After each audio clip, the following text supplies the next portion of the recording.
All right. I alluded to this in one of the segments. I think it was right at the start. I said I will talk about this. So, Micah made a bingo card for last week. Yes. And he mentioned the fact of it, and he showed me the picture. And he was, as he was listening to the episode, he's like, "I've got like three left. I got two left. I got one left." Would you like to know some of the things that are on the bingo card? Yes. Matt's high voice. Bing. What? Uh, Peacock sucks. Ding. Interrupting mania. I don't know what that is. I didn't understand that one. I'm interrupting you. Oh, okay, all right. COVID talk. I was like, yep, ding. Matt explains Devil's Advocate. Graham didn't watch any wrestling this week, so I was like, screw you, Mike. I'm watching a ton this week, so you're not getting bingo. I don't know if he has ones to replace it each week. I'm not sure. Matt rants on not his moment. Oh, we didn't get an obligatory Cody reference either. I don't think he came up, did he? Yes, I did. Oh, he came up this week? Okay. Matt corrects Graham's wrestling history. Yep. Another guest or friend of the show is mentioned. It wouldn't be the show if we didn't do that, though. We did And now with moments. Bangkok moments, we don't have any choice. Raw is shit. I don't know we did that this week, actually. I think that probably got avoided. Everybody hates Meltzer. Somebody hates on VKM. I don't think anyone said anything about Vince this week, actually. Not yet, no. Oh, okay. If you can see Matt's face right now,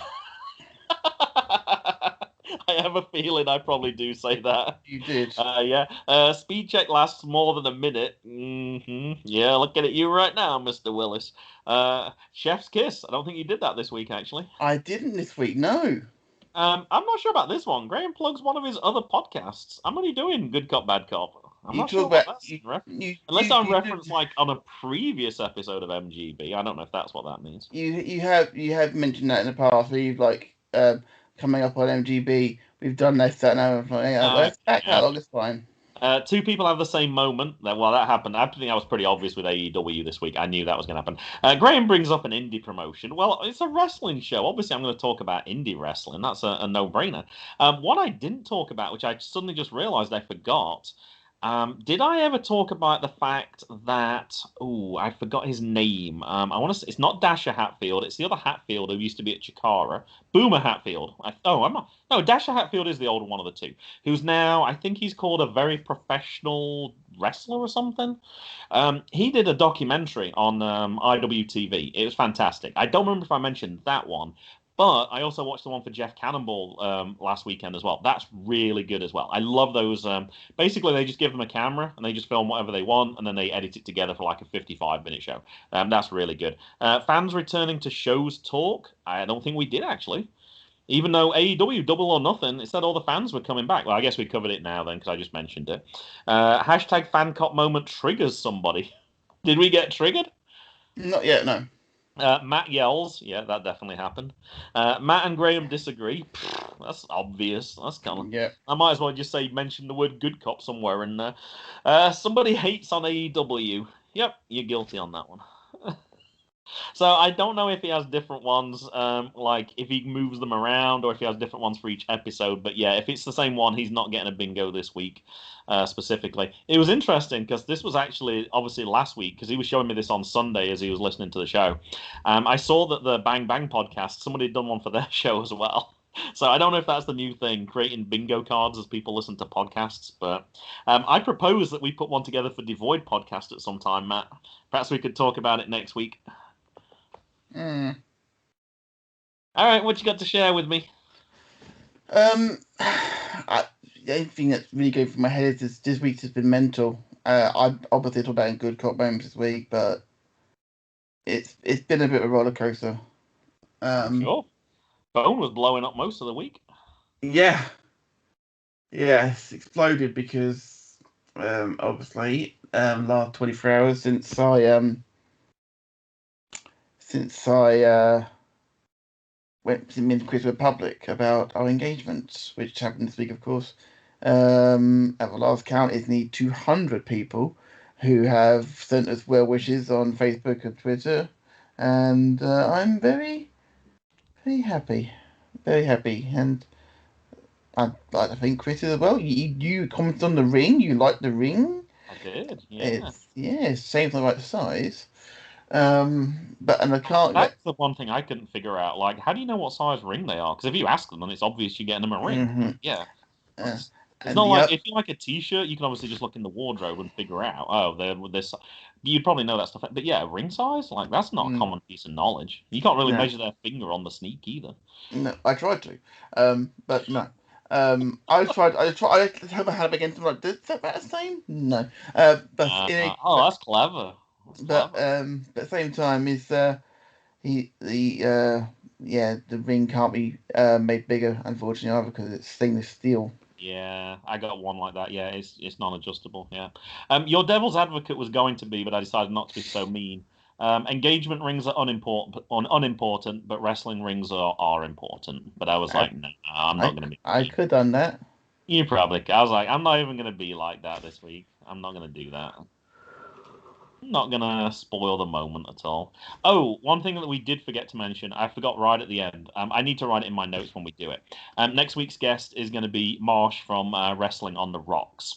It was supposed to be a World Elite Pod, and we just couldn't figure it. We just can't quite get the timing quite right this time. So we're going to move them back to. We're going to try and get them into June if we can, but it looks like it might be August. So they'll be coming back on at some point. I talked to the guys that they're excited to come on the show. We just couldn't get it to work with the time differences. They work late on a Saturdays. You work late on a Saturday, but with a 6 hour time difference, we just couldn't get it. Yeah, we just couldn't get it together, We'll unfortunately. figure it out. It's fine. We'll figure it out. Yeah, I feel bad because I offered Marsh informally during one of the Twitch sessions. I was like, "Hey, we want you on Good Cop Bad Cop," and I totally forgot to follow up with him. So that actually worked out pretty well. That it's like, oh, here we go. So we managed to get Marsh straight in. So I'm looking forward for talking to him next week. Yeah, yeah, yeah. It's something I'm looking forward to there, Graham. Another new listen for me personally. I've a lot of new people I'm experiencing with because usually most of the interaction through Twitter and things like that because you Mhm. have a good cop bad cop wrestling Twitter account at good bad Yep. wrestle. I do not have access to that, Nope. and that's probably a good thing really because I want to be new listeners. Um, Yeah, no, it's I found Marsh through Bishop through TW Takes. So when he appeared on that show, that was one that I went to go and watch, and then yeah, I've listened to a couple of episodes since, and yeah, they also do the I forgot they did was it WrestleMania together? They did one of the pay-per-view events together as well, like on a they jointly hosted one of the Twitch sessions, so I joined for that one as well. He's a big Carl Pilkington fan as well. I think he's over. I'm not sure. I know he's over on the West Coast. I'm not sure exactly where. I think it's either Arizona or California. And I was surprised he even knew who Carl Pilkington was, to be honest. That's a very British reference. But yeah, so perhaps Ricky Gervais themed Devil's Advocates for next week, possibly. mm, I've got to admit, I'm not a big Ricky Gervais fan. To be brutally honest. Oh, interesting. Okay. Well, I can't Doesn't argue. tickle your fancy. Not a fan of The Office? Mm, the UK one's better than the US one, but that's not saying much. Ooh, talking about comedies. I mentioned on Twitter last night.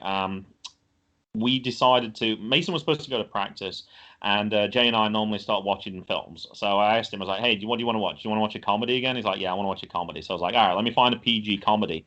Monty Python and the Holy Grail appeared, and I was like, "That's It's PG." I been was like, reclassified, yeah. so anyway, I was like, "Oh, perfect." So we'll watch that. So we did, and we had the Black Knight on, which is obviously very funny. He likes the knights who say knee. He likes the French with all their insults, and we had a great time. It's probably not quite PG though. There was a couple of emphases of shit, which I'm not too worried about that. But there was one reference that's definitely not PG. I can't remember. I think it's Sir Lancelot. He goes into the Mm. castle and there's all the women in there and they were like, "Oh, you must punish us for being naughty. You must spank us. You must spank this person." And they're like, "Oh, and I want spanking too." And it's like, "And we want the oral sex." I was like, "Oh my god, I don't think that counts as PG." Mm. Thankfully, it would have gone way over a 7-year-old's head. But besides that, it was perfectly okay. Although things that might go over his head, I didn't realize I'm wearing my new GCW shirt, which I got for the Fight for Everything, Matt. And Yeah. I'm there at the breakfast table today. Alley Cat's on there. I don't know how much you can actually see of this. And his Yes. first comment was, "Oh, someone's giving the middle finger." I was like, "What? Where?" And I looked, yeah, there is one of the characters. So I can't wear this shirt outside. Well, I can wear it outside, but I certainly can't wear it at kids' soccer events, I guess. Yeah. Definitely going to take. Think of which, how did Jackson get on this week? First half awful. Second half much better. He still has issues with knowing where to stand. Like today on corners, I try to give him some bit more structure, like mark the near post and things like that. It's ridiculous. Like this is for beginning kids. Like these are 7-year-olds.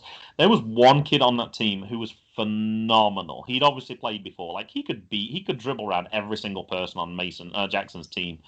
He was shooting from his own half and scoring. Like he just had most kids can't kick it very far at that age. Like he was kicking it 3/4 the length of the field, accurate right into the middle of it. He must have probably scored 10 goals. And both of my comments and my wife's comment is, what is he gaining from this? Like he's not gaining anything from that experience playing. He needs to be playing on a much higher level. But my criticism even more is the kids who are trying to learn aren't getting anything either because they can't get the ball from him and they're not getting touches of the ball because he's so good. So it was a little frustrating. That's the first time that's happened though while we've been playing. It was very early this morning as well. Kickoff time. We had to leave the house before 8 o'clock this morning, so a little bit early. It was a bit rainy and cold as well. It was 47. I don't know if you saw the Twitter post I made as well. I mentioned 47 degrees. Can't wait for the summer so we can cool down with ice cream. And there was a lovely lobster flavored ice cream. Managed to get some good food posts this morning actually. Got the lobster flavored ice cream and the sweet corn flavored chocolate. I don't think you were probably working, so you probably didn't see that one. No, I didn't see them, and if I had seen them, I would have vomited. You would have done your Hermione meme that you like to use very frequently. That's your equivalent of my Mike Tyson meme. Who? Exactly. Exactly. I was laughing in our department meeting this week. Somebody found for our next topic that we're teaching, there's actually a game you can play using math. I can't remember exactly how it works, but you get to face different boxers. And the final match is against Mike Tyson. Of course, I immediately thought of you and started chuckling. No one else knew what I was laughing for. For everyone else, it was just a random laugh. Yeah, sounds about right for you, Graham. Unfortunately. I'll send you a copy of the game because I know you like video games, Mm-hmm. math video games. Oh, I saw one fact on video games that I thought you would appreciate. I'm gonna guess you What's didn't that? play. I'm gonna guess you don't play. I don't know what it was, like NBA '98 or something. I don't know what it was. I'm gonna guess you don't play those particularly. I haven't played an NBA game for a long time, The Graham. No. person who programmed it such that if it's ever the Chicago Bulls versus Detroit Pistons, Yes, I've seen that. Yeah. the Chicago Bulls player automatically missed in the last minute because he was a big Detroit Pistons fan. I was like, that. That's quite a well-known thing. Yes, Graham. Oh, I hadn't seen that before. Like, I'm not a gamer. In fairness, I'm a gamer, so Uh-huh. I thought that was pretty funny. yeah. I can't think. I know that you're not a gamer. I'm gonna get back to playing Resident Evil Village, I think, in a minute because that's much more my speed. Uh-huh. Killing Oh, I zombies had much one better. other fact on games that I didn't know either. This was from QI, and not QI, it's the QI podcast, No Such Thing as a Fish. And Yes. it was talking about the two best Tetris players in the world. And they're both from Texas, I want to say. One, Yeah. the first player is a 12-year-old, something around that age. And the second best player is his brother, who's age 15. That must be tough in that household. You're the second best player, and your younger brother's the best player. And they talked about at the World Championships when they started, so going back many years ago now. One of the players, I think, who finished fifth in the world didn't realize that you could turn the shapes whichever orientation you want, like clockwise or counterclockwise. I didn't know that either. I did not know that. I'd only ever been. I would have to click it 3 times to twist it. So I felt kind of good that I wasn't the only person that didn't know that. Well, I don't need to say for the benefit of the tape because this is the video one that's going out. I did not know that. I always used to click it 3 times if I needed to rotate it 90 degrees the opposite direction. Oh well. Sorry, Matt. I knew you'd be disappointed in me, but I thought I would share. Yes, yes, very disappointed. On that bombshell, I think I'm going to leave it there, Graham, because I'm Yeah, absolutely go play your game. gobsmacked that one. Guys, we're back next week. Take care, stay safe, get the vaccine, and wear a damn mask. We'll see you soon, guys. We're out of here. Boom. I don't see the stop, so it's on you.